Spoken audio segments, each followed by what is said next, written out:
Tudo bem aí, pessoal? Como é que está o som?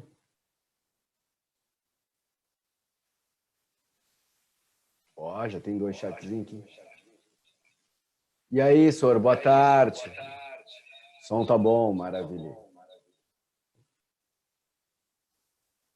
Tá, então vamos compartilhar a nossa telinha aqui, da nossa matériazinha. Vamos lá.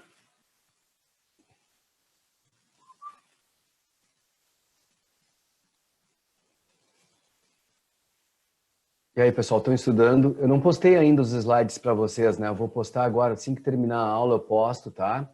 E eu já vou fazer o seguinte, semana que vem nós vamos começar o reino vegetal. Então também já vou postar os slides de reino vegetal para vocês. Tá? Que aí fica melhor, né? Para vocês já irem dando uma olhada, dando uma estudada. E aí o seguinte, nós paramos na aula passada, tá? Com répteis.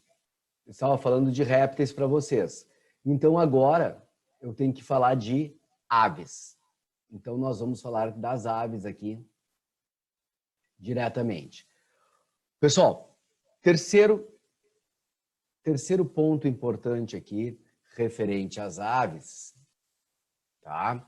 É uma coisa muito importante, é o seguinte, ó. Lembrem que as aves hoje são classificadas dentro do grupo que seria dos dinossauros. Ou seja, já tem livros colocando as aves como um ramo dos répteis, tá? Então pode aparecer na prova para vocês, ao invés do termo aves, o termo dinossauro. Já apareceu isso na URGS, já apareceu na PUC também, tá? No Enem ainda não, porque vocês sabem que questões de zoologia, de reino animal no Enem, elas praticamente não existem, né? Teve uma questão só o ano passado, que as pessoas diziam que era de zoologia e não era. Na realidade era de ecologia, porque era uma pergunta sobre nicho ecológico, né?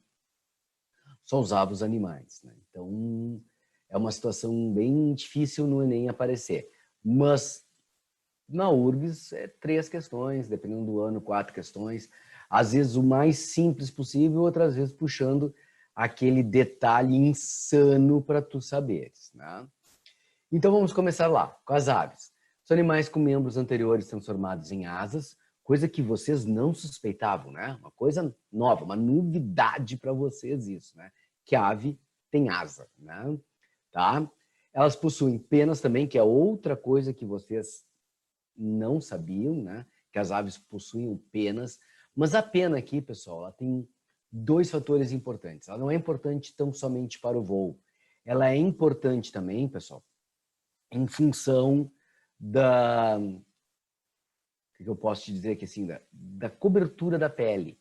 Então, eles têm uma movimentação com essas penas para permitir um fluxo maior ou menor de ar sobre a pele para fazer o processo de refrigeração da pele.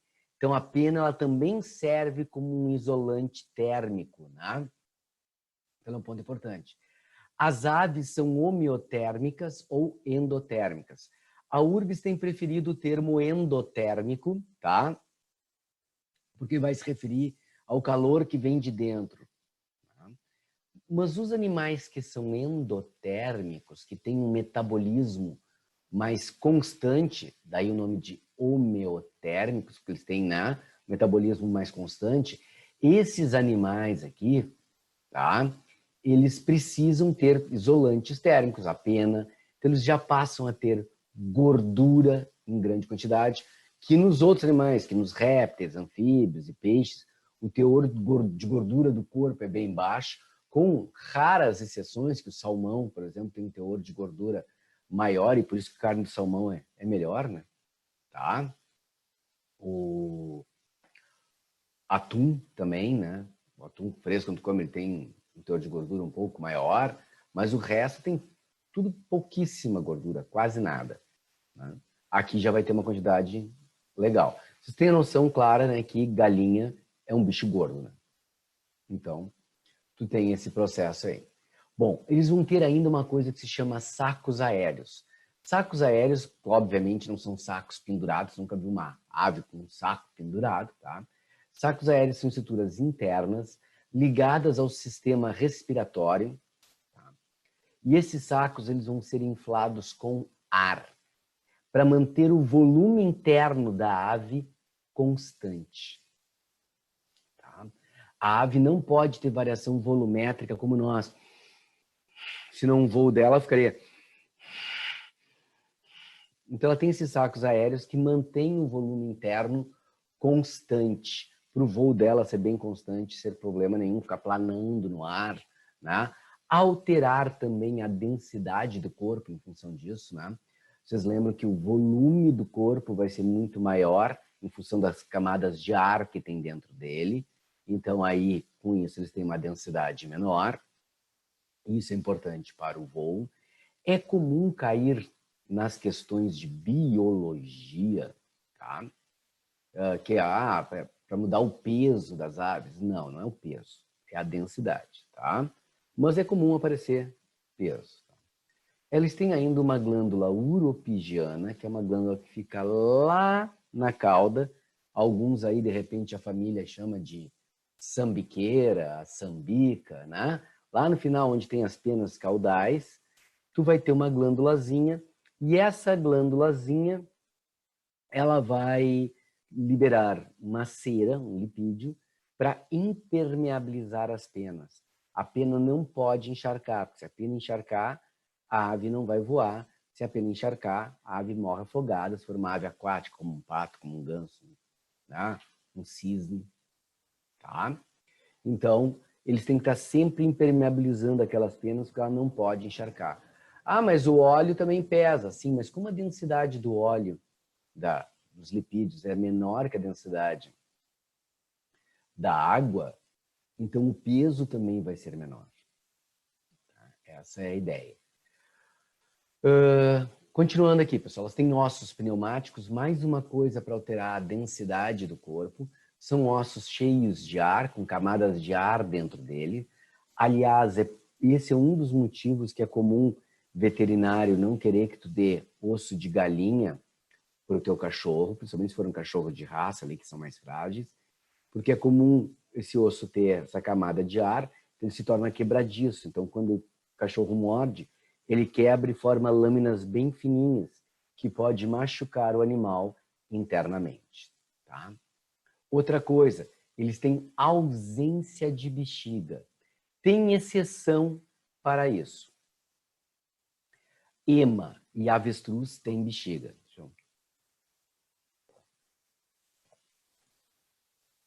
Depois do almoço tem que ter um cafezinho, né? Tá? Ema e avestruz tem que ter bexiga, porque são aves grandes e não vão voar. Mas todas as outras não podem, porque eles não podem acumular líquido. E até porque eles vão excretar ácido úrico, eles não precisariam disso. Eles não têm como acumular líquido. Acumular líquido vai acumular peso. Então não pode, tá? Então não tem essa estrutura nenhuma ali para armazenar, tá? Então, quando forma alguma coisa, sai, tá? Normalmente sai tudo pela cloaca, tudo junto pela cloaca. Acho que as pessoas têm aquela ideia que a ave faz xixi e cocô tudo junto. Aliás, como todo mundo, qual foi a vez que tu sentou para fazer cocô que tu não fez xixi também? Sempre, né? Tu só fez cocô sem fazer xixi, se tu fez xixi, te deu conta que ia fazer cocô e aí começa o cocô depois. Vai estar te levantando e fala, e volta de novo. Porque senão, tá? Senão tu não tem isso. Tu vai fazer os dois juntos. Agora, nem sempre que tu faz xixi, tu faz cocô. Porque senão tu tá virado numa fábrica de bosta, né? E não é assim. Então a ave é a mesma coisa. Vocês nunca sentiram na rua uns pinguinhos estranhos? Que vocês não sabem de onde vem? Tu olha para cima, não tem nuvem. Tu olha para os lados, não tem ar-condicionado para pingar em ti, não tem nada. Mas tu jura que teve a sensação de que um pinguinho pegou em ti. E tu não sabe o que é. Agora tu já sabe. Ausência de bexiga. Formou, vai sair. Tá? Eu botei alguns exemplinhos aqui para vocês de de aves, né? Beija-flor, urubu, sabiá, pinguim, gavião. Lembrando que pinguim é ave, tá? É ave. E aí me lembra uma coisa importantíssima, porque eu não botei nos slides. Às vezes a gente acha que determinadas informações são comuns, que as pessoas, todo mundo tem noção, e às vezes as pessoas não têm. Dos vertebrados, ou dos craniados, se preferirem, tá? Dos craniados, o único grupo que não tem representantes marinhos são os anfíbios. Quem não tem representante marinho são os anfíbios.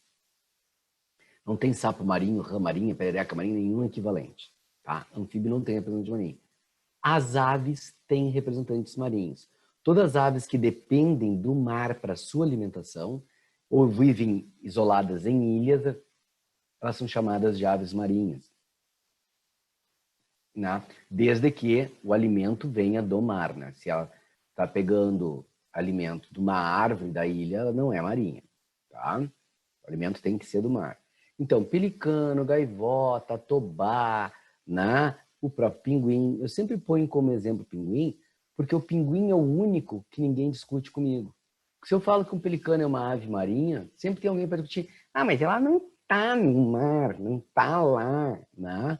Pessoal, ela se alimenta do mar e vive do mar, e é o mar que dá o sustento para ela. Então, ela é uma ave marinha. Mas o pinguim ninguém discute. Por quê? Porque tu já pensa no pinguim dentro da água, nadando lá, enlouquecidamente. Tá? Então, o pinguim é uma ave marinha. Ele tem pena, não é pelo, ele é ave. Ele tem pena. São plumas bem pequenininhas, com bastante lipídio por cima, mas é pena, é pluma. Tá? É o pinguim. E a asa dele não é para o voo, mas faz o mesmo movimento para poder nadar. Aliás, dentro d'água, o pinguim é bem ágil. Fora d'água é um horror, mas dentro d'água ele é bem ágil.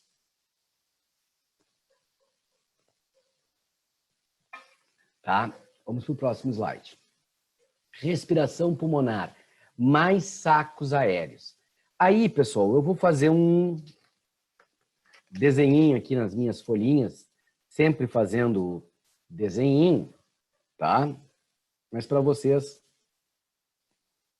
entenderem, na realidade, como seria a respiração real de uma ave, tá? Esquematicamente falando, estou fazendo um esquema, não como ela é por dentro efetivamente. Tá? Então, fazendo um esquema importante aqui. E eu vou falar desde a primeira vez na vida que a ave respirou. Vamos ver se vocês conseguem enxergar o esqueminha aqui. Eu diminuir o reflexo aqui. Ó, estão vendo aí, pessoal? Aqui na ponta tu tem assim, ó, SA ante é saco aéreo anterior. Como estão na câmera aqui, vai ficar invertido para vocês, tá? Mas eu vou dizer o que é. Saco aéreo anterior. Pulmões, sacos aéreos posteriores. Saco aéreo anterior, os pulmões e o saco aéreo posterior. Como é que vai funcionar? A primeira vez que a ave na vida respirar, pessoal, ela vai puxar o ar. Só que esse ar, ao invés de vir para os pulmões, o ar vai encher o saco aéreo posterior. E ela vai puxar o ar de novo. Quando ela puxar o ar de novo, o ar que está entrando pressiona os sacos aéreos posteriores, que eles vão para os pulmões. E o novo entra no saco aéreo posterior. Ok? Aí ela vai puxar de novo. Mais uma vez. Aí o ar está entrando, pressiona. O ar pressiona o ar do saco aéreo posterior, que vai pressionar do pulmão. E o ar do pulmão, então, vai preencher o saco aéreo anterior. E o ar novo vai entrar aqui.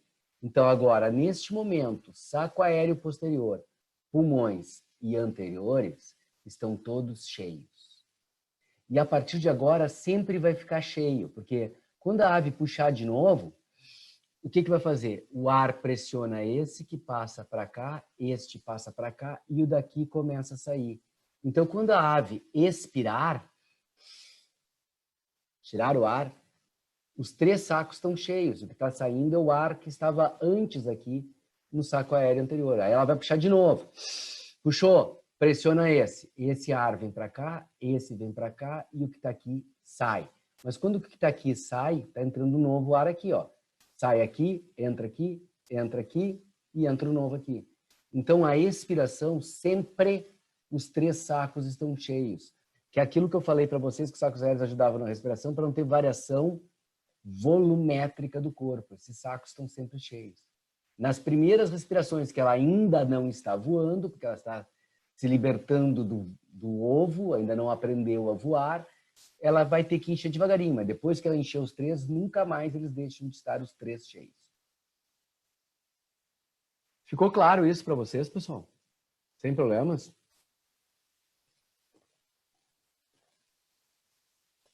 O que mais? Excreção.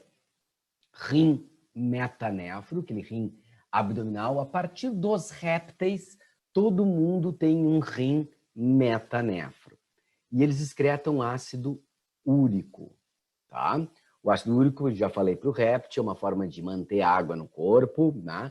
É uma adaptação ao ambiente terrestre, tá? Então, é importante. Circulação, ela é dupla, passa 2 vezes no coração, completa, tá? Não mistura sangue arterial com sangue venoso. É o primeiro grupo que não mistura o sangue arterial com sangue venoso. E o coração com 2 átrios e 2 ventrículos. 2 átrios e 2 ventrículos. Certo, pessoal? Algum problema? Ótimo. Sistema nervoso com 12 pares de nervos cranianos. Igual o nosso, igual ao dos répteis. Agora isso vai ser sempre igual. Bem desenvolvido, com cérebro, cerebelo, bulbo, né? Todo sistema nervoso central e periférico bem desenvolvido. Reprodução. São dioicos. Fecundação interna com dimorfismo sexual. Na maior parte das aves, existe uma diferenciação entre o macho e fêmea.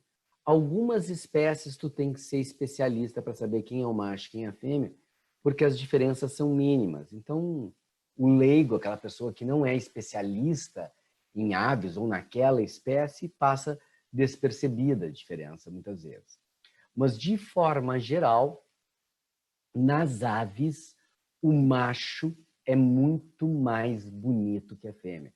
Se tu tiver 2 aves muito parecidas, uma bem colorida e a outra não, uma colorida é o macho, a outra é a fêmea, tá? Porque a fêmea vai selecionar o macho por um diferencial dele. E tem que ser a cor da pena, ou se for uma ave cânora, ou seja, uma ave que canta, tá? O macho vai cantar maravilhosamente bem. E a fêmea vai fazer...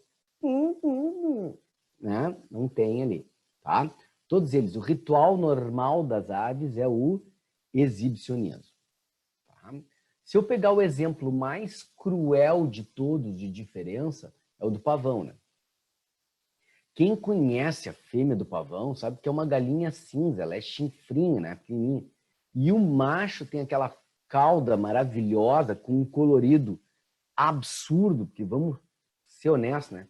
O colorido do pavão é absurdamente fantástico, né? Aquela cor daquelas penas, aquela coisa, é um absurdo aquele animal. Então, o que ele faz? Ele abre aquela cauda em leque toda, né? Fica mexendo assim aquela cauda, faz aquela cara para ela de... Quer? Vamos? Né? Se ela fizer que sim, ele fecha aquilo e pula em cima dela. Tadinha, porque ele é muito mais pesado que ela, né? Porque ele é maior que ela e tem uma cauda enorme ali. Tadinho fica com ele, né? Em cima, grudado ali.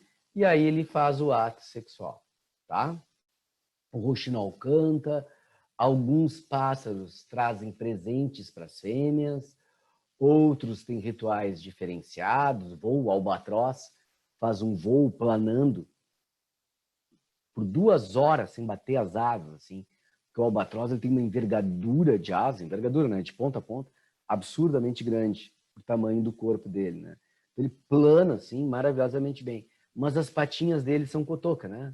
São pequenininhas. Então é comum, quando ele está fazendo a aterrissagem dele, ele acabar caindo, né?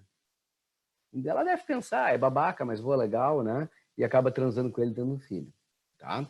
O galo, como vocês sabem, tem 2 rituais. Quando é galo novo e quando é galo velho. Que galo velho é diferente de galo novo. O galo novo é exibido, ele dança girando na frente da fêmea e arrastando uma das asas dele no chão, fazendo uma poeira e fica girando na frente dela, fazendo um estardalhaço, né? Cantando e girando, levantando aquela poeira. Que é daí, pessoal, que sai uma expressão que quem é gaúcho, pelo menos, conhece muito bem, que é fulano arrasta uma asa pela ciclana, né? Que é o galo arrastando a asa para a galinha transar com ele, né? O galo velho não, ele só pula em cima da fêmea. Se a fêmea se mexer, ele dá com o bico na cabeça dela várias vezes e ela, tipo, quem diz, fica quieta, né? Quase um estupro, né? Aliás, eu podia te dizer que é um estupro, né? Ali, porque ele vai na marra com ela. Tá, pessoal? Tranquilo? Ponto importante aqui. Pinguim. Pinguim é um dos que dá presente. O pinguim, claro que não são todos, tá, pessoal? Mas é normal o pinguim pegar com um bico, uma pedra e oferecer de presente para a fêmea. E quando ele oferece de presente para a fêmea vai dar o aval se gostou dessa pedra ou não. Se ela gostou, essa vai ser a primeira pedra do ninho dos dois. Aí os dois saem juntos a procurar pedrinhas para montar o seu ninhozinho. Se ela não gostou, ele tem 3 opções, né? Jogar a pedra dela, oferecer a pedra para outra ou catar uma pedra menos vagabunda, né? Para poder fazer o ninhozinho ali. E eles têm uma coisa que no mundo animal é raro, que é monogamia, né? Eles formam um casal e vão para sempre com esse casal, mesmo que eles tenham migrado de áreas diferentes. Por exemplo, vão todos para o Polo Sul, mas um veio do sul da América do Sul, o outro veio do sul da África nadando ali. E aí os dois se encontraram, formaram um casal. Na hora de ir embora, pessoal, eles cada um para o seu canto, né? Segue o seu instinto, né? O que veio da África vai para a África, o que veio da América do Sul vai para a América do Sul. Mas quando voltarem no outro ano, se procuram para manter o casal. Então fica no meio daquele monte de pinguinzinho lá, um chamando o outro, né? E eles sabem reconhecer exatamente como é que é o para saber que é o certo, tá? Então ele vai lá, pula, cuida dela sem problema nenhum, cuida dos ovos quando ela vai se alimentar, ela cuida dos ovos quando ele está se alimentando. É um casal bem assim.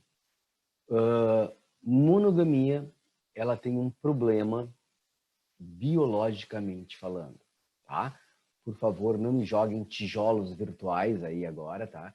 Estou falando biologicamente, não socialmente, não, nada, tá? Não quero saber. É biologicamente. Se eu tenho um casal monogâmico, o conjunto gênico é sempre o mesmo. Então, o número de variações que pode gerar é muito menor que seja casal aleatório, né? Então, para a espécie, isso não é muito bom, tá? Isso é bom. Por exemplo, tem algumas espécies de golfinho que a fêmea transa com todo e qualquer macho que ela encontrar. Tem que garantir a reprodução com o maior número de machos possível. Até mesmo, às vezes, machos de outra espécie ela transa. Desde que seja golfinho, outra espécie de golfinho, tá? De golfinho. Tranquilo? E baleias, tem algumas espécies de baleia que o macho acasala com uma única fêmea, a fêmea com um único macho, e se um dos dois morrer, o outro não acasala mais. O que é horrível para a espécie, né? Horrível para a espécie. Porque a chance de entrar em extinção aumenta exponencialmente, né? Já começa que a baleia tem uma gestação longa pra caceta, né? 2 anos. Ela fica cuidando do filhote por 1 ano. Então, esse filhote que nasceu, ela está cuidando por 1 ano do filhote. Aí engravidou de novo. Mais 2 anos sem ter filho. Ou seja, tem filho de 3 em 3 anos, né? E se o parceiro morre, ela não acasala mais, a chance de repovoar é muito baixa. Ainda mais agora que os japoneses simplesmente não querem mais parar de caçar baleias. Né? Disseram que vão caçar e dane-se. Tá? Deixa eu responder aqui a pergunta. Espécies de pinguins têm filhotes com outras? Olha, Gianluca, na realidade pode até ter. Tu sabe que existe aquela situação importante que é o seguinte, que quando são seres de espécie diferente, o filhote nasce muitas vezes, mas grande parte das vezes ele é estéril. Então, se forem realmente de espécies diferentes e não ditos de espécies diferentes, aí nasce filhotes, mas nasce filhotes estéreis, o que não é bom também, tá? Mas o mundo animal dá umas reviravoltas assim que a gente não consegue entender o que acontece, tá? Determinados comportamentos que não são de determinadas espécies acabam acontecendo. Por exemplo, estava acontecendo, acho que faz uns 2 anos isso, pessoal, no Polo Sul, de algumas focas, leões marinhos, que estavam tentando transar com pinguins, estuprando pinguins. Tá? Era o termo que estavam usando até para ela ali. Ou seja, eles estavam indo para cima, excitados, querendo alguma coisa. Obviamente não tem como, né, pessoal? Mas eles iam lá e o pinguim acabava morrendo por causa disso. Né? Então, às vezes tem uns comportamentos que a gente não consegue entender. Algum desequilíbrio, alguma coisa, né, que acontece aí. Né? Vão surgindo algumas situações diferenciadas. Pessoal, voltando a lembrar aqui, tá? Voltando a lembrar. Golfinho e baleia não são aves, tá?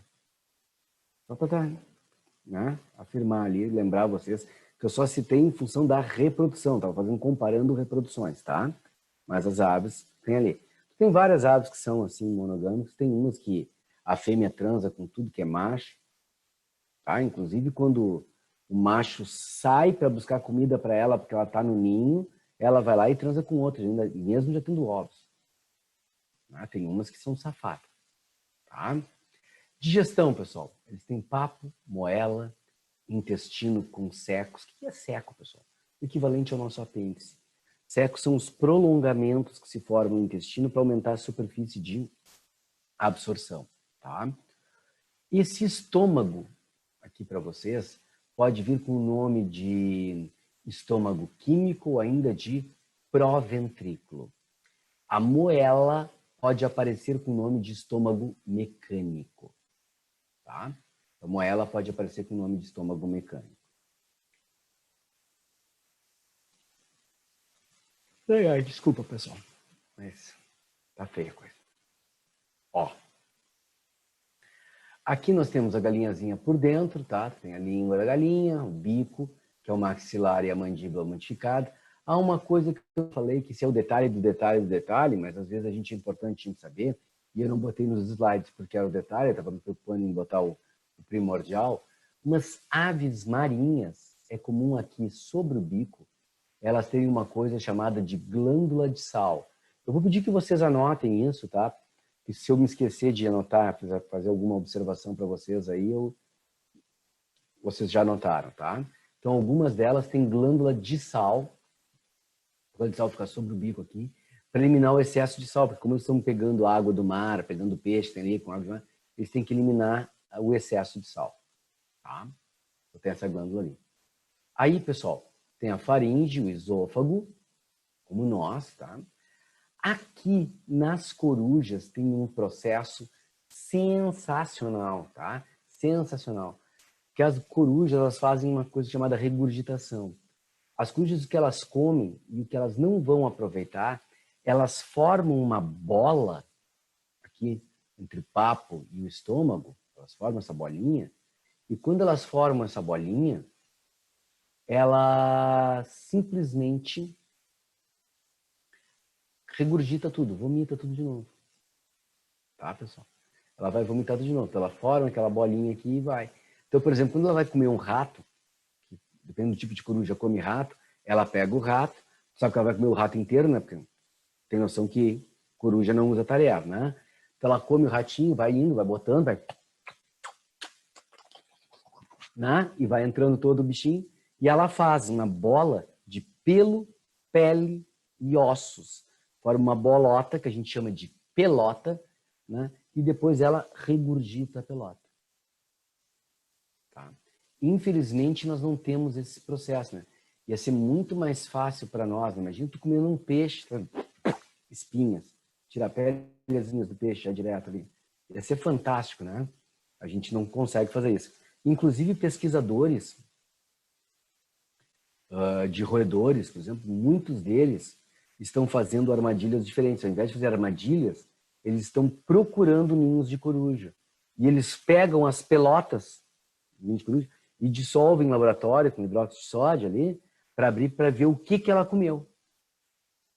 E aí, dependendo do que essa coruja comeu, se tem noção pelos outros trabalhos de coruja de qual é a área que ela se alimenta. Então, tu sabendo a área que ela se alimenta, o que ela comeu, tu sabe o que tem de seres vivos naquela área.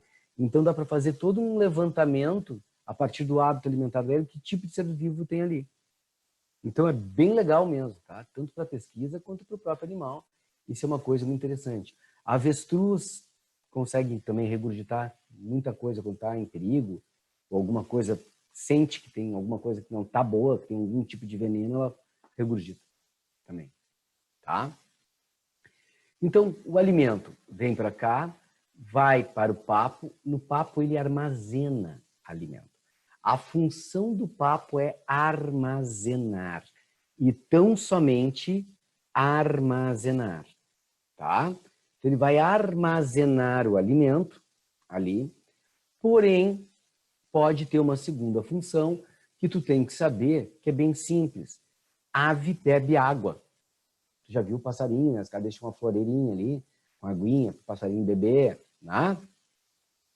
Então, como ela bebe água, também se acumula água aqui. E se o alimento dela é grãos, essa água vai hidratar esse grão. E ao hidratar o grão, tu amolece o grão. É como se faz feijão, né? Feijão tu faz como? Tu hidrata o grão. Né? Tu deixa o grão de molho, aí troca essa água, tira, vai fazendo várias vezes para essa água entrando, esse grão indo amolecendo, hidratando, para ficar muito mais fácil dele cozinhar, muito mais rápido dele cozinhar. Então, a gente hidrata o grão. Então, às vezes, elas fazem isso aqui. Tá? Bom, pessoal, o que acontece? Saiu daqui do papo, ela continua, tá? E vai para a moela. A moela é um corpo muscular globoide, tá? Que vai triturar o alimento, moer. A moela vai moer o alimento. Tema de casa, tá? Tema de casa para vocês. Quando vocês tiverem que ir no supermercado, tá? Se vocês tiverem que ir no supermercado alguma vez, vão lá nos balcões onde tem as frangos e coisas todas ali do supermercado e vocês vão procurar moela de galinha, tá? Que tem para vender, porque moela se come. Acho que a maioria de vocês, não sei se come ou não, mas é um dos alimentos que as pessoas estão deixando de comer, tá? E é um alimento bom, tá? Mas as pessoas estão deixando de comer. Função de uma série de coisas, texturas, mal preparado, né? E era muito comum na colônia, tá? Colônia gaúcha aqui, os restaurantes coloniais terem uma massa com molho feito à base de moela de galinha, tá? Só que eles batiam a moela, então as pessoas não sentiam aquela textura, tá? Mas o tema de casa é o seguinte, tu vai lá e tu vai olhar a bandejinha de moela. Quando tu olhar a bandejinha de moela, lá vou eu pegar para fazer o meu desenho de novo, aquela moela ela não está globoide, ela está toda cortada, toda fatiada, tá? E nessa parte globoide, tu vai ver uma coisa assim, ó.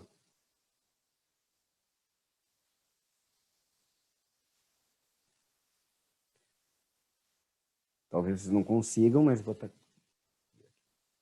Tentando aqui, eu não consigo enxergar.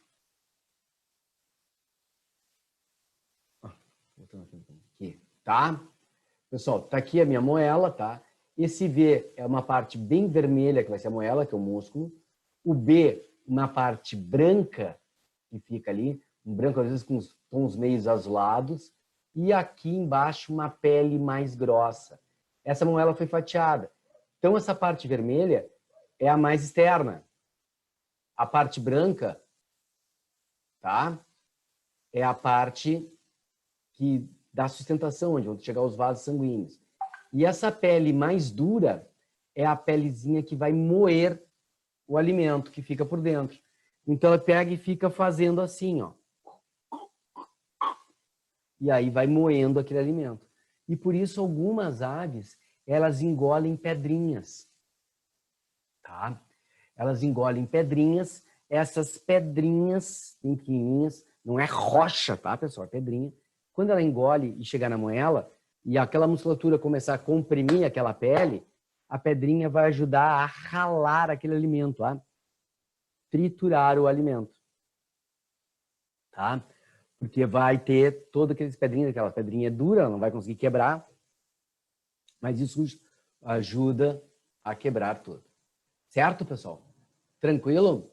Maravilha! Aí depois tem um pâncreas também, vai para um intestino, onde vai ter o resto da digestão, a absorção toda. Tem os secos, que são os equivalentes ao apêndice, para absorver materiais mais difíceis. E aí eu tenho aqui o reto e a cloaca. Elas não têm saída, elas têm cloaca. Tá? Tranquilo? Fechou, pessoal? Mesmo? Maravilha. Pessoal, eu não botei aqui, e eu vou acrescentar no slide, então, antes de colocar para vocês, a divisão entre ratitas e carenatas, tá? Que eu vou acrescentar, só botei aqui alguns exemplos de avezinhas bonitinhas, né? Para vocês terem noção. Eu não botei divisão entre ratitas e carenatas. O que é a ratita, pessoal? A ratita é que tem o osso externo ovalado. O osso externo é ovalado. Então, pessoal, isso dificulta a musculatura peitoral para poder voar.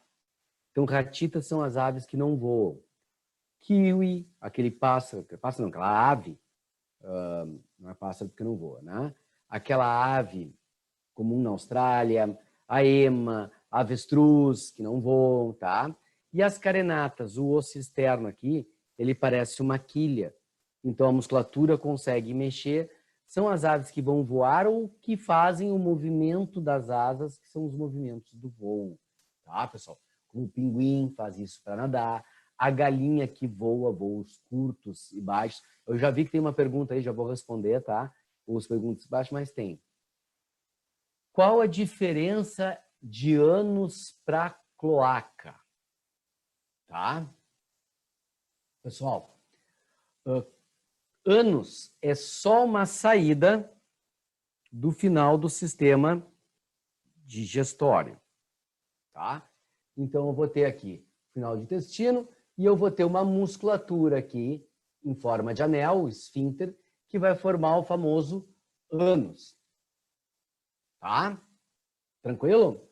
Cloaca. O que vai acontecer? A cloaca é como se fosse basicamente um funil, pessoal. Ó, ela tem uma abertura e vai desembocar nessa abertura o sistema digestivo, o sistema excretor e o sistema reprodutor. Tudo na mesma abertura, tá? Quando existe ânus, o sistema reprodutor é separado. Quando tem cloaca, tá tudo na mesma estrutura aqui. Tudo desembocando na mesma estrutura, na mesma abertura. O poro externo é um só.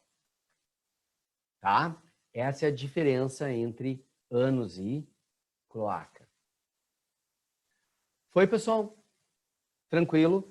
Então, a última coisa da zoologia, vou pedir um favor para vocês, se por um acaso, que velho faz essas coisas, né? Eu esqueci de botar ali o ratita e carinata, vocês me deem um toque que eu coloco para vocês de novo ali, tá? Mas eu vou colocar. Mamíferos, pessoal. Mamíferos.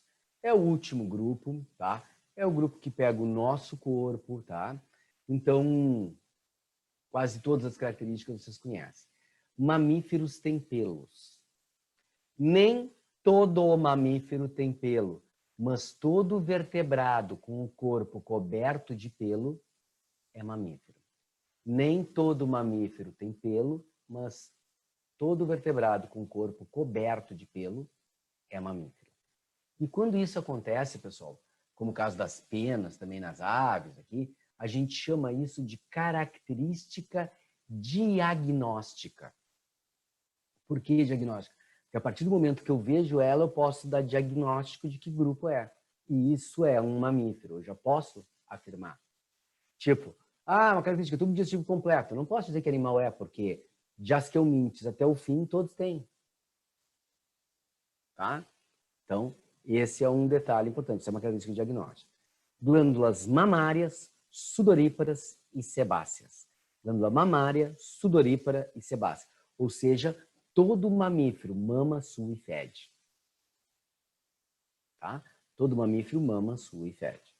Glândula mamária. O que vai mudar de um mamífero para o outro é a posição e a quantidade dessas glândulas. É a posição e a quantidade. Por exemplo, nós que somos primatas, temos a glândula mamária no tórax. Todos os outros que não são primatas têm a glândula mamária no abdômen. Nós temos no tórax. Tá? Então, a posição e a quantidade. Glândula sudorípara. Nós temos glândula sudorípara em grande quantidade. Qualquer dúvida, peguem um ônibus às 6 da tarde, tá? Que vocês vão ver como é grande quantidade. Agora, nem tanto, né? Quase ninguém está pegando ônibus, né? As pessoas não estão saindo tanto, embora algumas estejam saindo mais do que deveriam, tá? Nas ruas. Então, glândula sudorípara, tem grande quantidade. Cachorro tem pouquíssima glândula sudorípara. Por isso que cão arfa.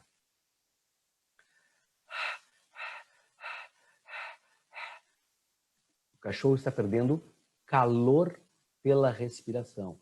O arfar é perder calor pela respiração, tá? Ele vai arfar ali, porque ele tem menos glândula sudorípara. Por isso que gato se lambe, tá? O gato, quando se lambe, ele não está se limpando, ele não está se lavando, ele está refrigerando. Se tu lamber as costas da tua mão, tá? Tu vai sentir que ela vai ficar geladinha, tá? Porque a água vai facilitar a troca de calor aqui. Tu lambeu? Lambeu, né? Lambeu. Aproveitou que eu não posso te ver e lambeu, né? Eu sei que tu lambeu. Eu vi.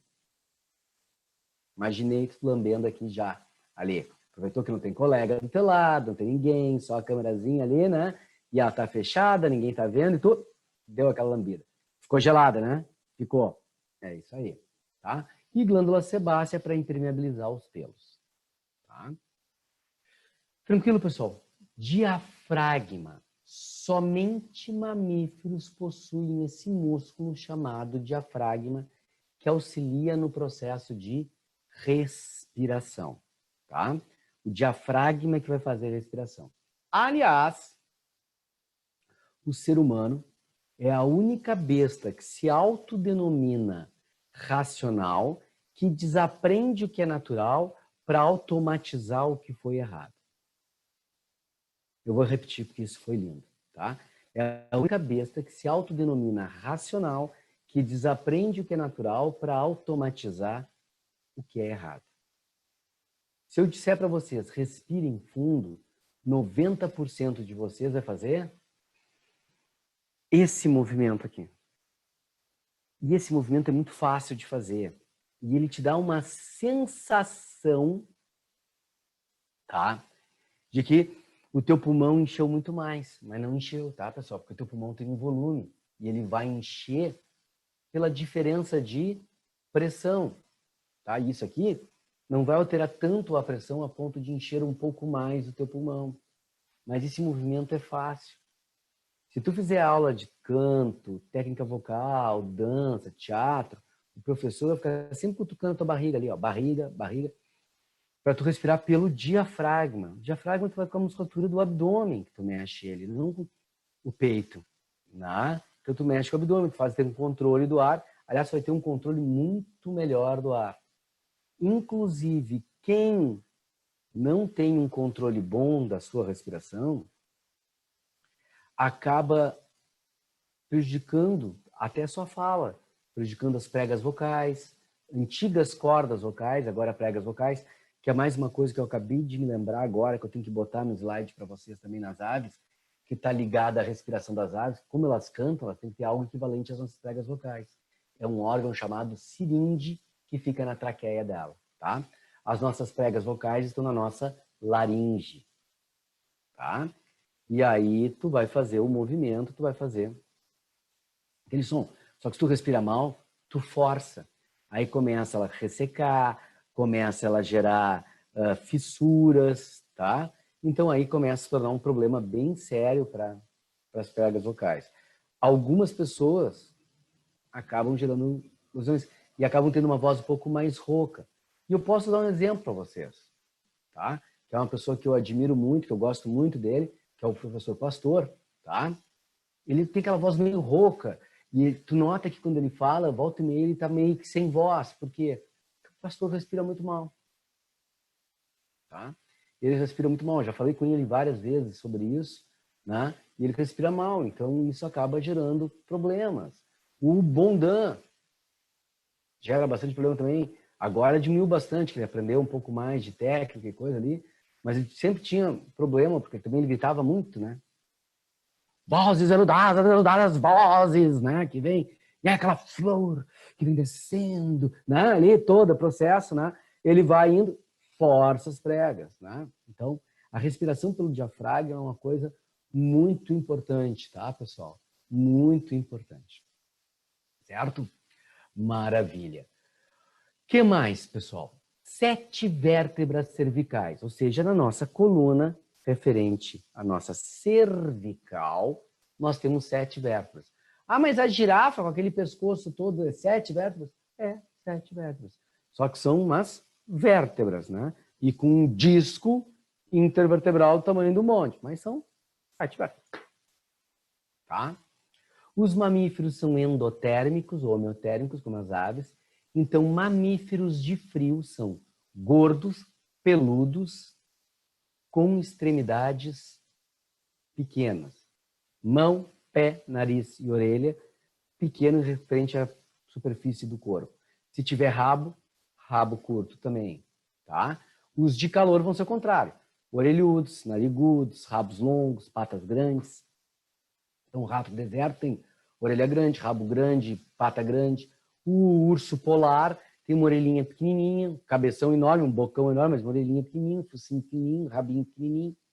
Tá? A pata só não pode ser menor, senão não ia se sustentar, né? Porque é um bicho enorme, né? Aliás, questão da PUC. Lembrar vocês.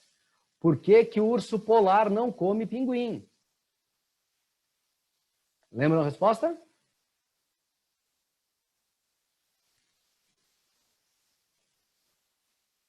Porque o urso polar está no Polo Norte e o pinguim no Polo Sul. Não tem como, tá? Não tem como ele chegar lá. Isso é uma questão que é uma brincadeira de criança, tá? E aí apareceu na prova da PUC. Caxambu, quais dessas são características exclusivas dos mamíferos? Pelo cobrindo o corpo é exclusivo dos mamíferos.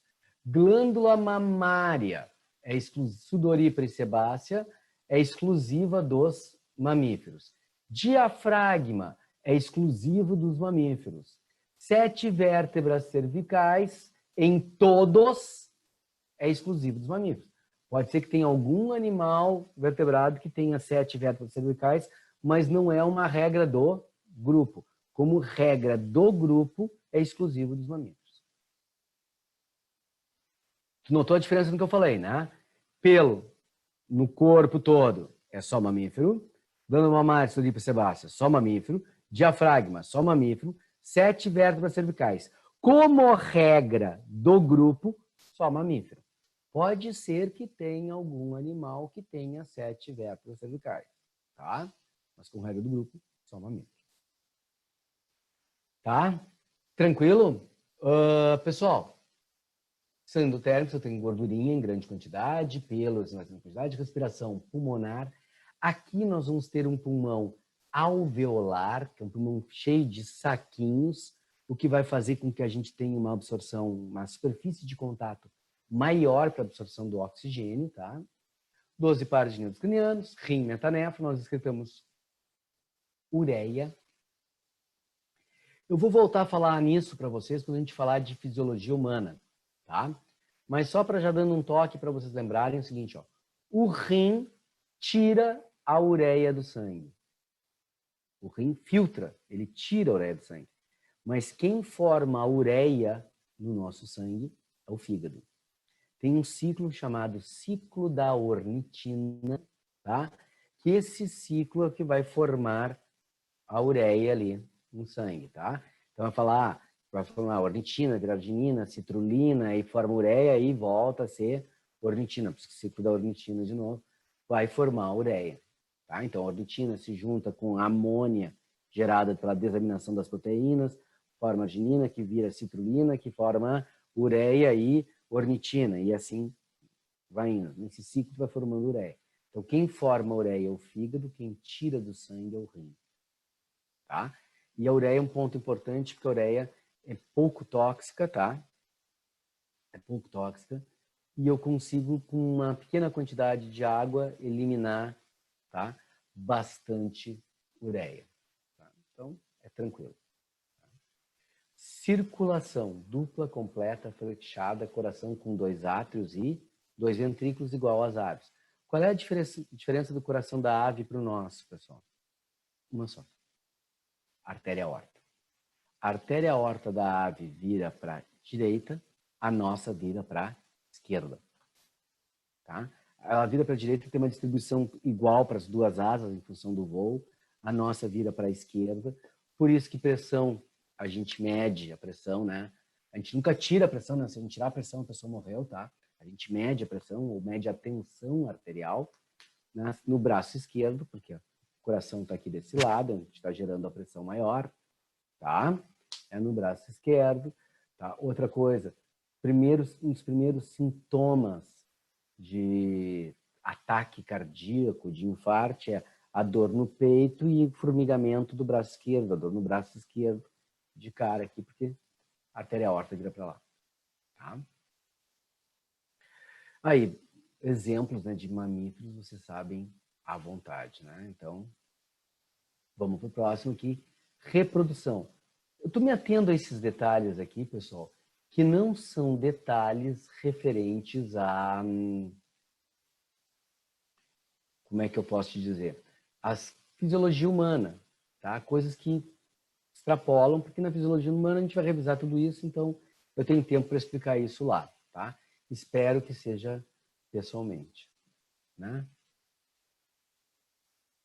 Soro, que são os didelfos. Vou explicar agora aqui, tá, Iago?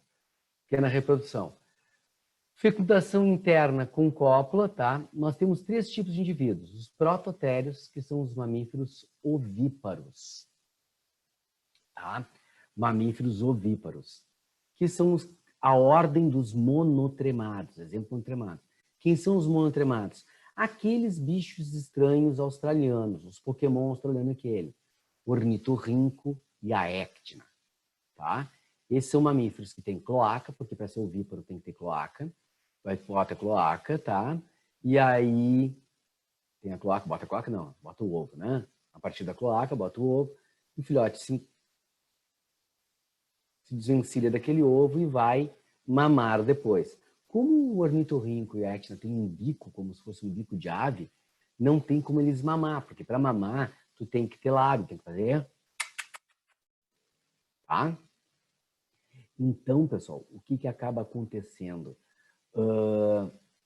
Eles só lambem leite. A glândula mamária da mãe verte o leite pela pele, pelos pelos, e eles ficam lambendo aqueles pelos para conseguir, então, o leite que eles querem para se alimentar. Metatérios são os marsupiais, os que têm marsúpio, bolsa, que tem placenta rudimentar. A placenta não permite ele se desenvolver, tá? Dentro do útero o tempo todo. Então ela faz um parto prematuro, o filhote se desloca por dentro, por cima do corpo da mãe e entra na bolsa. E dentro da bolsa estão localizadas as glândulas mamárias. E ele vai usar esse leite tão rico em gordura e proteína para crescer e desenvolver as partes do seu corpo. E agora, Iago, é a tua resposta, tá? Didelfos seriam os que têm útero duplo. Didelfia é de útero duplo, que é a ideia do marsupial. Tá? Que o fato que ele tem um útero interno e teria um útero externo, que seria a bolsa. E muitas vezes o útero dos didelfos, eles têm uma parede intermediária, que é daí que também veio o nome deles de didelfos. Inclusive, um marsupial brasileiro, vocês lembram qual é o marsupial brasileiro? O gambá, cuíca, tá?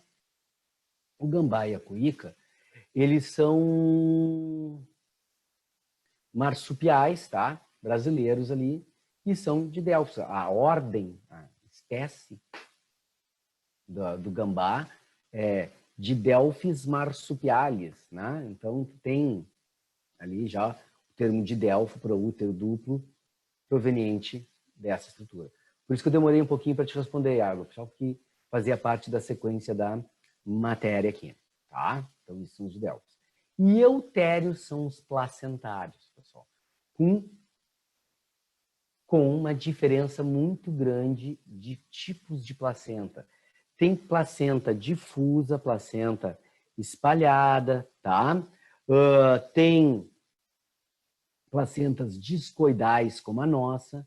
A nossa placenta parece um grande hambúrguer aí, ela tem umas 700 gramas, 800 gramas a placenta ali, tá? Dá até para fazer um X-placenta, tá? E comer. Tem gente que come a placenta, né?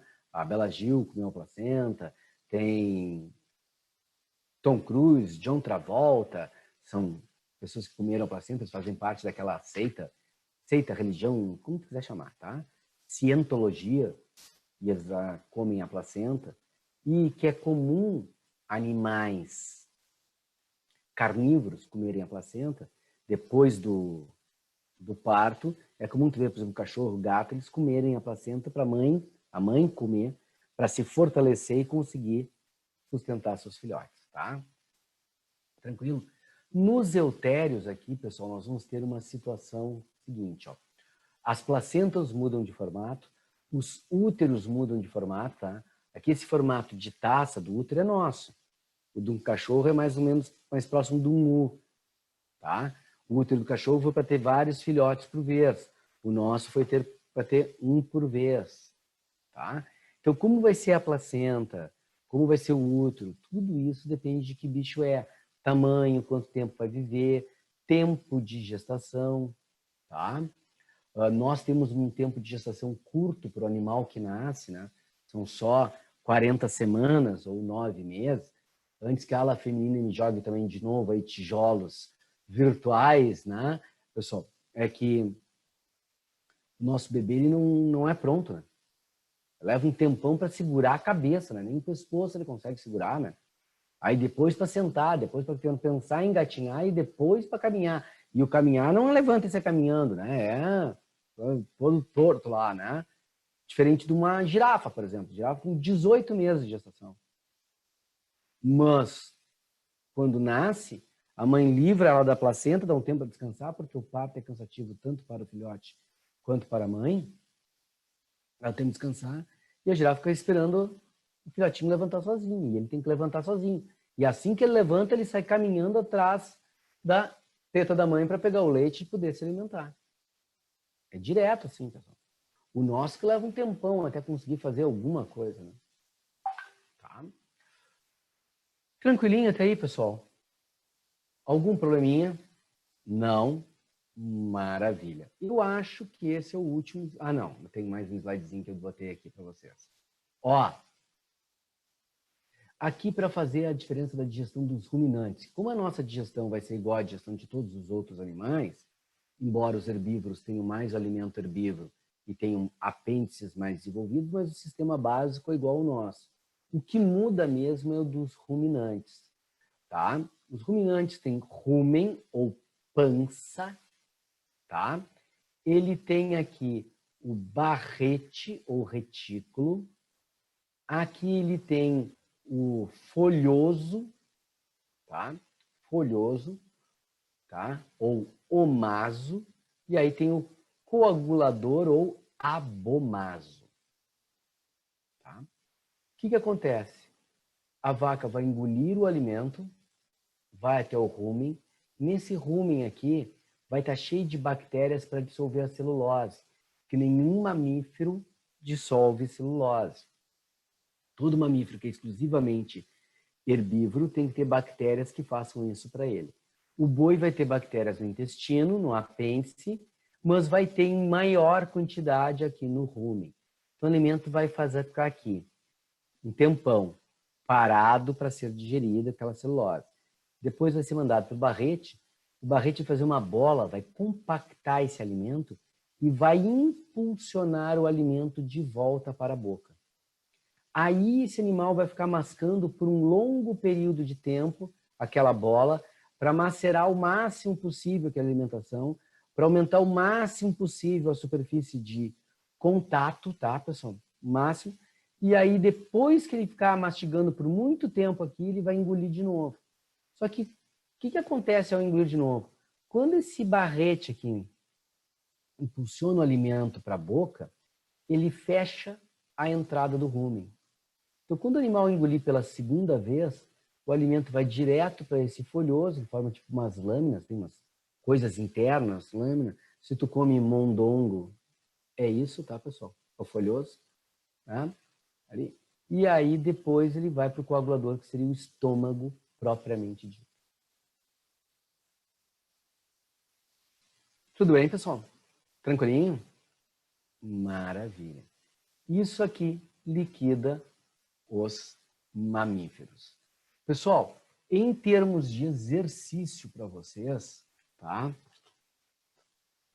Eu não tenho feito tanto exercício assim com vocês em sala de aula, porque nós não estamos numa sala de aula, né? Nós estamos aqui pelo vídeo, tá?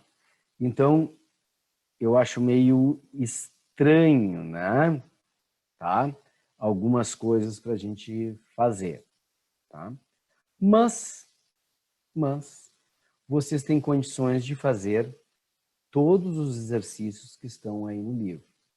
Tá? Eu até estou disposto a vocês aí fazerem exercício, a gente combinar. A gente pode combinar agora, até. Assim, ó. Vocês vão fazer os exercícios e na próxima aula eu vou começar pela correção dos exercícios que vocês tiveram dificuldade. Tá? Eu vou começar por essa correção do que vocês tiveram dificuldade. Que aí vai ser muito melhor, né? Vai ser mais proveitoso e vai ser uma aula menos, tá? E eu agora, eu vou começar o quê? Introduzir o nosso próximo capítulo. Tá?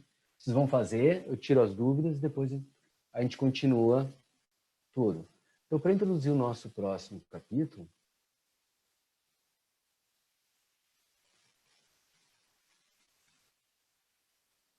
eu tenho que vir para cá.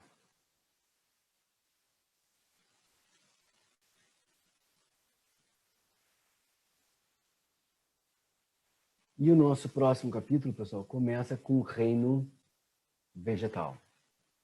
Tá? Nós temos que ter algumas noções sobre reino vegetal, que são importantes. Quem já foi meu aluno sabe que eu não sou fã do reino vegetal, né? Então, até quando eu me refiro a essa parte dos vegetais, eu falo que é a botânica, tá? Nós temos que estudar a botânica, mas eu também tenho que ser honesto com vocês. A botânica é muito mais fácil que os bichos para a prova, né? Tem muito menos informações para saber, tá? Então, o que vai acontecer aqui, ó? Eu tenho uma alga, essa alga geradora, uma alga, tá? Verde, que é a originária, ancestral das plantas terrestres, e aí elas começam a ser criptógamas, ter um embrião multicelular que as algas não têm, tá? Formar um arquegônio anterídeo que as algas não têm, ela começa a formar algumas estruturas. E o primeiro grupo que nós vamos ter aqui são as briófitas, que têm um gametófito dominante. Depois começa a ter o esporófito dominante. Lembrando a vocês o funcionamento dessas chaves, quer dizer o seguinte, ó, se eu tenho aqui um esporófito dominante, a partir desse ponto, quer dizer que todo mundo daqui para cá tem o esporófito dominante. Para baixo é o gametófito. Então, só tem um gametófito dominante, as briófitas. Todo o resto é o esporófito. Tá? Elas vão ter os vasos condutores, que para cá não tem. Vão ter folhas e caule, que para cá não tem. São cormófitas, é o termo que a gente usa para ter raiz, caule e folhas. Tá? Depois aqui, ó, pessoal, nós vamos ter as plantas fanerógamas, as plantas que já têm um aparelho reprodutor, uma estrutura reprodutora visível, que antes a gente não via. Por isso que aqui eram criptógamas. Então, criptógamas, ó, é criptógama, aqui não, ó, aqui é fanerógama, mudou. Tá? Aqui passa a ter semente, passa a ter crescimento lateral, que antes era só longitudinal, tá? Aí nas gimnospermas passa a existir o estróbilo e nas angiospermas, flor e fruto, tá? Que não tem nas gimnospermas. Então aqui, ó, gimnospermas e angiospermas são plantas com semente, pteridófitas em diante são plantas vasculares, e embriófitas, que tem embrião, todas as plantas. Por isso que pode ser chamado de embriófitas, reino plantae, reino vegetal ou reino metafita. Por que metafita, pessoal? Mesmo caso dos animais, tá? Antigamente as algas eram classificadas dentro dos vegetais. Então tinham algas unicelulares. Então eles classificavam os seres unicelulares e os seres pluricelulares, que eram os metafitas. Tá? Então, daí o termo metafita. Fechou? Tranquilinho? Deixa eu pegar só uma aguinha aqui, pessoal, porque senão não vou conseguir mais falar.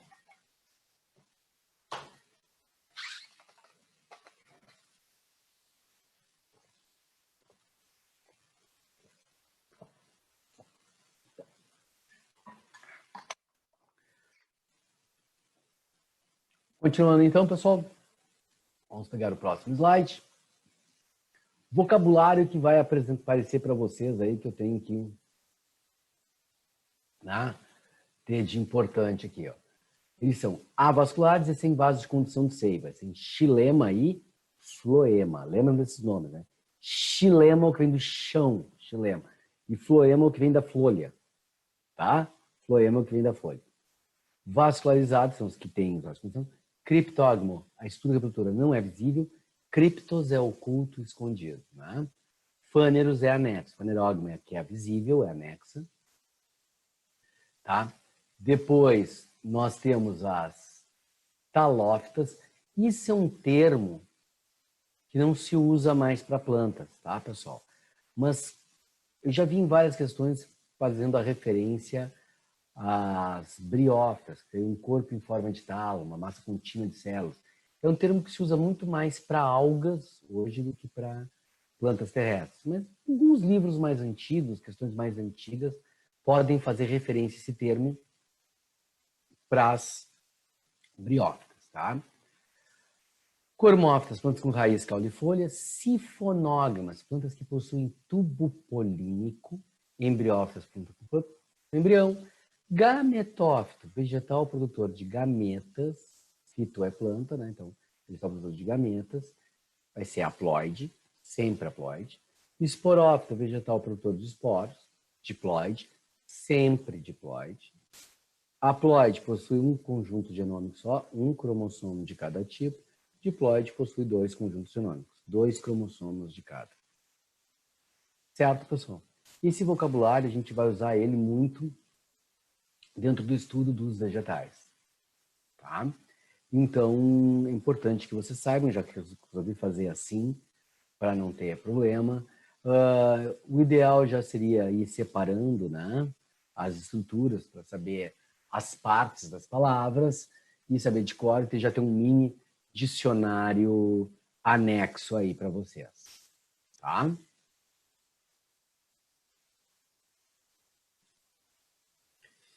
E aí, assim, ó, pessoal. Opa! Saiu errado aqui. Vou fazer uma pequena modificação aqui, tá, pessoal? Por isso que vocês vão enxergar aí a modificação toda, né, mas...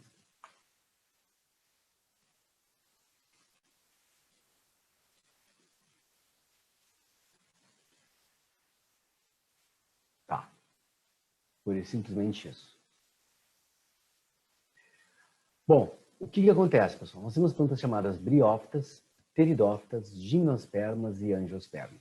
E estes nomes que estão em amarelo são os nomes que vocês não podem esquecer e são os nomes que vão aparecer em prova. Entretanto, a classificação vegetal ela não é simples assim, briófita, pteridófita, gimnosperma e angiosperma. Tá?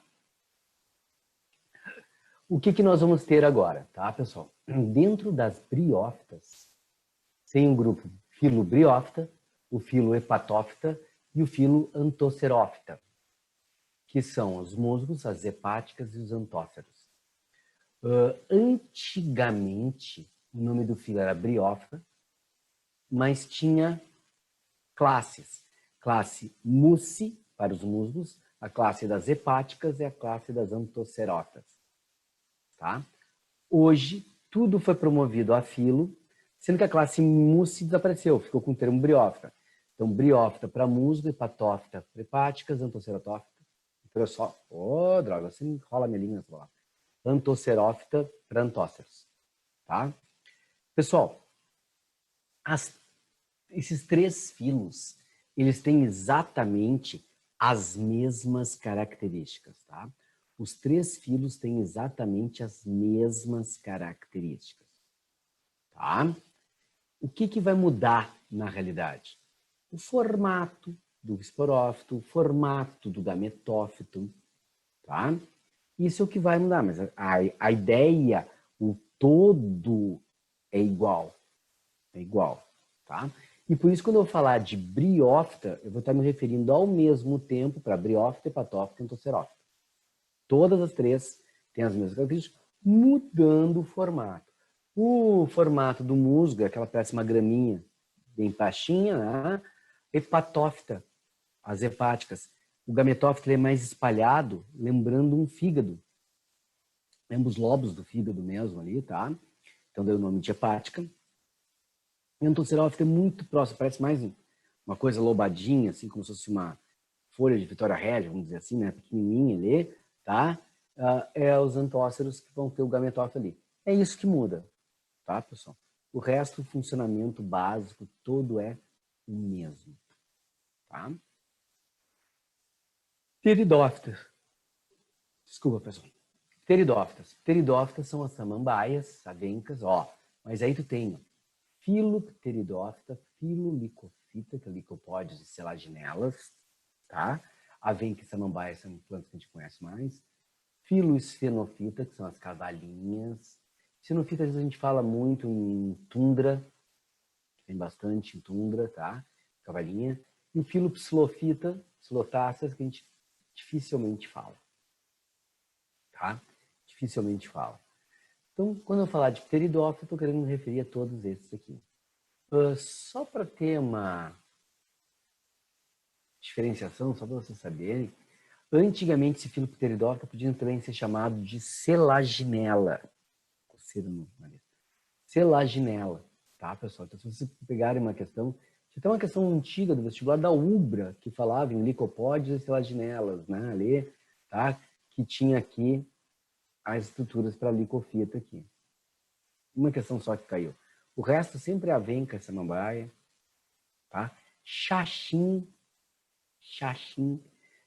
pessoal, é uma coisa que dificilmente eu cito, mas é importante. Ele é uma pteridófita e ela é exclusiva da vegetação do Rio Grande do Sul, né? Tem gente que não sabe isso, que veio do Nordeste lá, né? Mas, tá? A xaxim é importante, porque ele tem uma estrutura que forma como se fosse um caule mais grosso, meio, parece cheio de veios menores ali, tá? E era uma planta que foi muito abatida, tá, pessoal? Matavam a planta, cortavam, para usar o caule dela para fazer vasos de xaxim. Não sei se vocês já viram um vaso de xaxim. E era comum também cortar pedaços, assim, retangulares, assim, formavam placas de xaxim, por exemplo, para plantar orquídea. Porque a orquídea ficava ali tranquilamente, sem problema nenhum. Tá?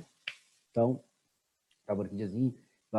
Hoje isso é proibido. Se vocês verem alguém vendendo vaso de xaxim, pode denunciar para o IBAMA porque é proibido, porque essas plantas estão em extinção devido ao fato das pessoas matarem para fazer vaso. Numa lógica fantástica, né?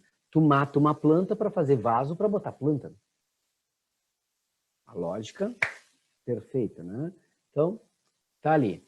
Gimnospermas, pessoal. Pega coníferofita, todas as coníferas, vai ser pinheiros e ciprestes, cicadofita, cica fácil, né? Gnetofitas, gnetáceas, né? É o mesmo nome, né? Ginkgofita, as gongocáceas, né? Aqui entra o ginkgo biloba. Lembra de ouvir falar em ginkgo biloba? Aliás, questão da PUC, desgraçada, que a única exceção daqui, tá? É que no ginkgo biloba, o gimnosperma precisa de um pouco de água para reprodução. Porque a gimnosperma é a primeira que não depende da água para reprodução. E o ginkgo biloba depende. E na prova da PUC caiu justamente a exceção. E nem é uma planta nossa, que é pior, né? Uma planta que tem na China, que vem com coronavírus. Tá? É de lá, não é nossa aqui. Mas ginkgo biloba, as pessoas falam muito das suas propriedades medicinais, né? E que usam bastante para isso. E as angiospermas, que pegam as magnoliofitas, que é um outro termo que pode estar sendo usado agora, em vez de angiosperma, magnoliofita. E aí sim tu vai ter as monocotiledôneas e as eudicotiledôneas ou somente dicotiledôneas. Bom, o que acontece, pessoal? Como muitos de vocês não conhecem plantas, e eu como não gosto muito, eu também, algumas plantas acabo não conhecendo, sempre que me perguntam o nome de uma planta, eu digo a espécie e a família, a espécie é Ficus devendos da família da Ceilácea, tá? Porque eu não consigo decorar todos os nomes, porque algumas plantas, para tu saber exatamente que planta é, tem que ter a flor e o fruto. Se não tiver a flor e o fruto, não tem como saber que planta é, exatamente de que espécie é. Sabe? Pode saber uma família, mas não sabe a planta toda, é mais complicado. Tá? Então as pessoas acabam conhecendo. Quem vive no interior, é do interior, tá? É muito mais fácil explicar reino vegetal, porque eles conhecem tudo que é árvore, tudo que é plantinha. Tu fala, na mimosa, nisso aqui, o cara, tá, tem casa, tem pátio da avó, tem não sei o quê, tem na fazenda, na praça do Pedro Osório, tem que não sei o quê, tudo tem, né? Tudo eles sabem, porque eles crescem no meio disso, né? Então, pessoal, tô falando interiorzão, né? Interiorzão, né? Não tô falando Caxias, né? Não é interior, né? Tá? É ali, todo o processo. O cara tudo sabe o nome, tudo é uma maravilha. Como nós não sabemos, nós temos que nos ater a questões práticas. Quantos de vocês conhecem babaçu? Ou já ouviram falar do babaçu? É, né? É isso aí. Então, o que eu quero te dizer? Quantas espécies tem de briófitas? Falando briófitas, envolvendo tudo. Dá mais ou menos, pessoal, umas 8.000 espécies. Pteridófitas, dá mais ou menos umas 9.000 espécies. Gimnospermas tem mais ou menos umas 15.000 espécies. E angiosperma tem 235.000 espécies. Então, a probabilidade da planta que eles estão citando em prova ser uma angiosperma é infinitamente maior que todas as outras. Então, se tu ficar com dúvida, tu chuta que é angiosperma. Nunca ouviu falar da planta, não sei que planta é, tu chuta que é angiosperma, porque é uma questão de probabilidade e estatística, tá? Tu chuta que é angiosperma. Tudo claro? Sem problemas? Pessoal, esse quadro aqui, ele é importante justamente no quesito de fazer a diferenciação que existem vários filos, não são poucos filos, tá? Mas os termos que normalmente aparecem em prova, briófita, pteridófita, gimnosperma, e angiosperma, tá? Mas vocês saberem que eles existem, né? Que são os exemplos, né? Ou mesmo que não decore o nome cicadofita, tu sabe que é cica, tá? Quando tu lê na prova cicadofita, cica, tá? Tu associar, né, a esses termos, tá? Então essa é a coisa. Ok, pessoal? Tranquilinho? Ótimo. Então vamos lá, começando com as briófitas. Bom, as briófitas são avasculares. Como eu disse para vocês, ela não tem xilema nem floema. Então, pessoal, esse é um dos fatores que já fazem com que essa planta seja pequena, de porte pequeno. Ó. Tá aqui, ó, porte pequeno, tá? Então, elas são de porte pequeno, porque a condição da seiva por difusão, ela é muito lenta. Então, se tivesse um vegetal grande, até a seiva bruta chegar lá em cima, aquela parte de cima já morreu há horas, porque é muito lento. Então, não tem como ser grande, a tendência é ser menor. Outra coisa que é importante vocês já olharem aqui, que eu estou falando nesse porte pequeno, rizóides, calóides, nada é verdadeiro, tudo parece, né? Então, pessoal, ela também não vai ter estruturas de sustentação bem desenvolvidas. No momento que não tem xilema nem floema, não tem estrutura de sustentação também. E se não tem estrutura de sustentação, também não pode ter um porte grande. Né? Então, é importante. Criptógamas, gamas, gameta, gaminha, união. Né? Os gametas. Então, a estrutura que forma os gametas é cripto, é oculta. Cripto é oculto. Por isso que o planeta do super-homem era o planeta Krypton. Tá?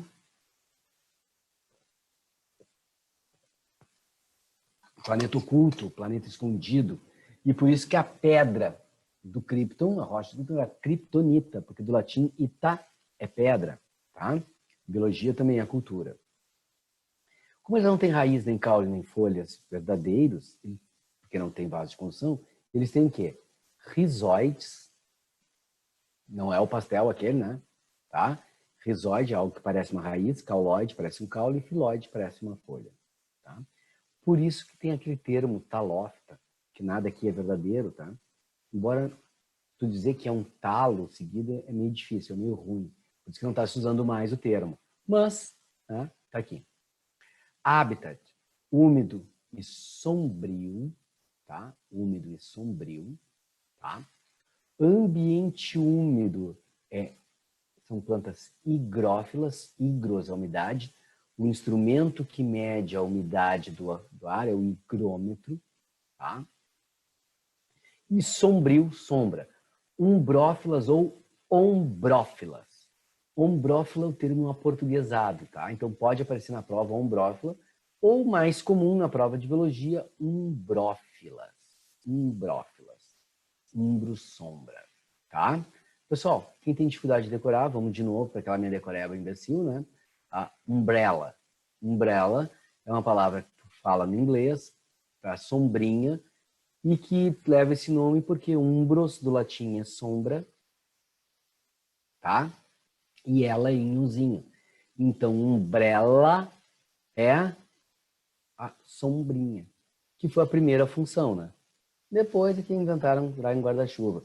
E quando tu estuda física, tá? E tu vai estudar a falta de luz, tu tem a umbra e a penumbra, né? Lembram disso, estudar isso em física? Umbra e penumbra. A penumbra é a função de umbros, sombra, tá? Então, tu poder decorar isso. Reprodução por metagênese. Todo o vegetal. Ouviram bem? Todo o vegetal é reprodução por metagênese. Briófita, pteridófita, gimnosperma, angiosperma, todos é metagênese. É um tipo de reprodução só. Todos. E, portanto, todos os vegetais têm gametófito e esporófito. Todos eles têm gametófito e esporófito. Tá? O gametófito é haploide em todos. Por isso que eu digo que a botânica ali, para a prova, no fim, é melhor do que as outras. Porque tem coisas para saber, né? Porque é muito mais coisas genéricas para todos, né? Biologia, na zoou não, né? A esponja se reproduz de uma forma, a afinidade do outro, para ter o mente do outro, o outro, né? Cada um tem seu jeito, né? Então, fica muito pior. Aqui, todo gametófito é haploide. N. Todo esporófito é diploide. Todo. 2N. Agora sim, o gametófito é dioico nesse grupo, no outro grupo pode ser diferente, no outro pode ser igual, não existe regra quanto a isso. Então, este gametófito é dioico e é a fase predominante. É o único grupo que a fase predominante é a fase de gametófito.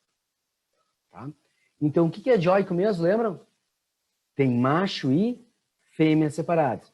Isso quer dizer que eu vou ter um musgo que vai ter uma estrutura oculta, que vai ser um aparelho reprodutor masculino, e eu vou ter um outro musgo que vai ter uma estrutura oculta, que vai ser um aparelho reprodutor feminino.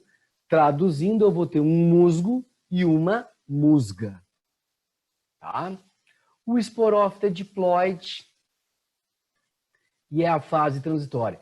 Vou fazer uma pergunta e vou esperar a resposta. O esporófito, ele é monóico ou ele é dioico? Enquanto vocês me mandam a pergunta, eu vou encher minha garrafinha com água aqui. O esporófito é monóico ou é dioico?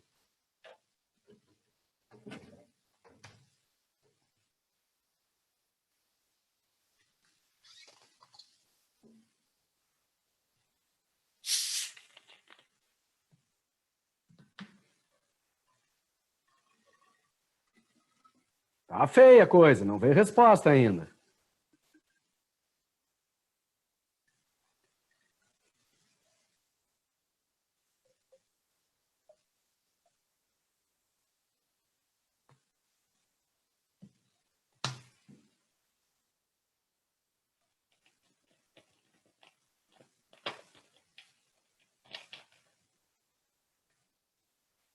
Diploide. Diploide ele é, tá escrito. Eu perguntei se ele é monóico ou dioico.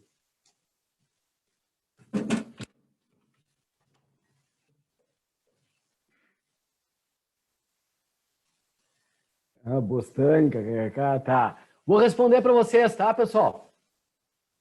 Anotem, então. Ele não é nada. Nem monóico, nem dioico, porque ele é a estrutura assexuada. E se é uma estrutura assexuada, não tem sexo. Ele não forma gametas, ele não forma nem espermatozoide, nem óvulo, não forma nada. Ele faz reprodução assexuada. Então, ele não tem sexo. Se não tem uma estrutura reprodutora, não tem sexo.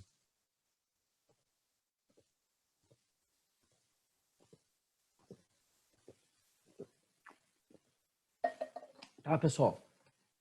Por que eu estou falando isso? Se não tinha, era para nem falar. Mas acontece o seguinte, às vezes eles criam aqueles linguagem do Enem, distratores, linguagem da URGS, pega ratão, que ele te coloca o esporófito, que é monóico, e aí tu já, opa, o que é isso, né? E tu chuta uma coisa e ele não é nada porque ele é a reprodução assexuada. Certo, pessoal? E é a fase transitória neste grupo. Em todos os outros, será a fase permanente, o esporófito. Somente nesse grupo é a fase transitória. Certo, pessoal? Na próxima aula, eu vou começar corrigindo os exercícios de vocês. É tema de casa, hein? Vou cobrar, tá? Eu quero saber quais são os exercícios que tem dúvida, tá? Tá? Eu vou querer aqui uma coisa importante, tá, pessoal? Que é começar a falar da reprodução das briófitas. Eu já vou ter aí o slide falando da reprodução das briófitas. Já vou publicar o outro slide para vocês, que eu acho que eu não botei todos. Eu já publiquei para vocês o outro com todas ou não? Vem me dar uma resposta aí, por favor. Paulo, poderia iniciar a próxima aula por briófitas de novo? Por favor, claro, sem problema. Até bom para dar continuidade, não tem problema nenhum. Eu só falo do exercício um pouco antes ali, depois a gente começa por briófitas aqui mesmo para pegar tudo de novo. Tá, pessoal? Tranquilo? Bom, se eu já postei, vocês não baixem o PowerPoint. Se eu não postei, vocês peguem. Eu vou postar o PowerPoint dos bichos e das plantinhas já agora também. Certo? No grupo do Face de vocês. Certo? Tchau, pessoal. Até.